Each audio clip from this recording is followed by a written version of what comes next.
Over here, this is the folding door system where you can just press, you can have the door wide open.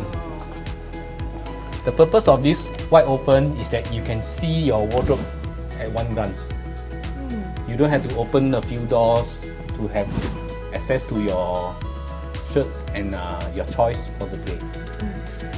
Okay, over here is our casement wardrobe where we have a full 8 feet high by using honeycomb to unload the weight, too heavy weight for the hinge. Because for a normal hinge, with a 8 feet high kind of doors, it's too heavy to let the hinge to hold the door panel.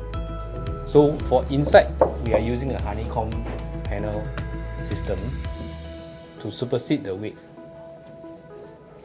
Furthermore, as what I mentioned earlier in the kitchen, is using Manamai.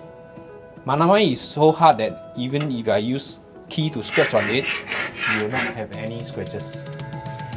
So for Manamai internal, is much more better than PVC and polycans. Wow, dear, I love these wardrobes very much. Your spec for choice. Agreed. Yeah, after our introduction, what you all have in mind? Maybe you can start to plan the design of our dream kitchen first? Sure. How about you present me the floor plan so we can do some SketchUp for you? Sure. Dear, show me our floor plan. Okay, good. Let's take a seat and then we discuss in detail. Sure.